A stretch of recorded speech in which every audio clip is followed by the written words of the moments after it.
Pas protestave të banorëve të Mirditës, Matit dhe Dibrës është marrë një vendim përfundimtar për ndërtimin e segmentit Perlat-Lur.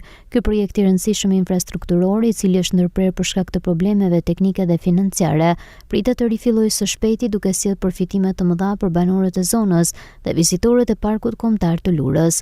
Sipas autoriteteve, pengesat që kishin bllokuar vazhdimin e punimeve janë tejkaluar përmes një marrëveshje të re me një kompani tjetër, e cila ka marrë përsipër realizimin e këtij projekti të rëndësishëm infrastrukturor. Kjo rrugë, e cila është një arterie kryesore për zhvillimin turistik dhe ekonomik të rajonit, do të përfundojë sipas standardeve më të larta, duke lehtësuar ndjeshëm lëvizjen dhe lidhjen e Lurës me pjesën tjetër të vendit.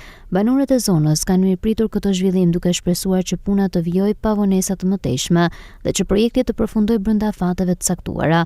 Nga ana tjetër, institucionet përgjegjëse kanë premtuar monitorim të rreptë të punimeve për të siguruar cilësinë dhe zbatimin korrekt të projektit. Me këtë hap të rëndësishëm, rruga Mirdit-Lur me gjatësi 40 km pritet të bëhet realitet duke dhënë një shtysë të re zhvillimit të zonës dhe përmirësimit të jetës së banorëve lokal.